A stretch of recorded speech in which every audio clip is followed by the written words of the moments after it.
Hello, Bacham. Let's see the question. Question says the number of ways in which 10 candidates A1, A2 up to A10 can be ranked such that A1 is always above A10 is, and options are factorial 5, option B is 2 into factorial 5, option C is factorial 10, and option D is factorial 10 by 2.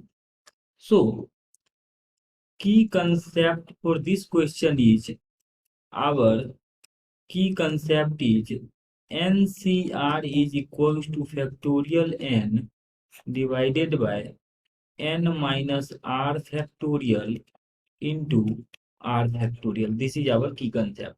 Now, हमारे पास जो यहाँ पर question में कह रहा है कि A1 से A10 तक A1 A2 से लेकर के A10 तक ये 10 कैंडिडेट्स हैं। अब इसके लिए क्या करते हैं, हमारे पास यहाँ पर ए कह रहा है कि can be rank such that A1 is always above A10। A1 जो है A10 के ऑलवेज अबव हो।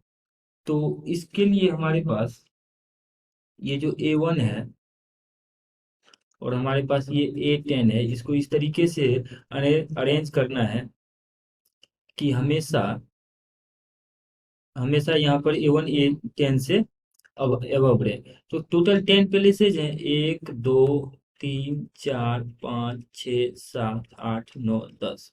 ये 10 प्लेसेज हो गए। अब इन 10 प्लेसेज में हम क्या करते हैं, A1 A10 के लिए दो जगह सेलेक्ट कर लेते हैं। तो 10C2 से हमने ये A1 और A10 के लिए दो जगह सेलेक्ट किए। अब जैसे यहाँ पर मान लीजिए A1 है, तो यहाँ पर A10 हो सकता है, कहीं पर भी A10 हो सकता है, लेकिन ये आपस में अरेंजमेंट नहीं होगा, बिकॉज जब आपस में अरेंजमेंट करेंगे तो A1 हमेशा A10 से अबव नहीं रहेगा ना। अब रिमेनिंग कितने पैलेस है, 8 पैलेस बच जाएंगे। 8 को हम आप फैक्टोरियल 8 से अरेंज कर देंगे। तो this is our total number of ways. अब इसको सिंप्लीफाई करते हैं तो 10C2 का वैल्यू आ जाएगा फैक्टोरियल 10, बिकॉज NCR होता है factorial n by n minus R factorial into R factorial. ये आ जाएगा factorial 10 divided by n minus R, that is 10 minus 2 का factorial into R factorial. R means 2 का फैक्टोरियल, और यहाँ पे इंटू में 8 तो है ही।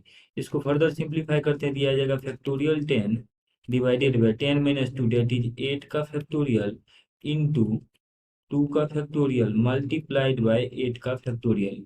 अब यहाँ से इसको अगर हम सिंप्लीफाई करें तो 8 के फैक्टोरियल से 8 के फैक्टोरियल कैंसिल आउट हो जाएंगे, सो ये बच जाएंगे factorial 10 divided bye 2। So this is number of ways in which 10 candidates are ranked such that A1 is always above the A10। तो ऑप्शंस में अगर हम देखें तो ऑप्शन डी में फैक्टोरियल 10/2 है, so option D is the correct answer. Hope that you understood it well. Best of luck.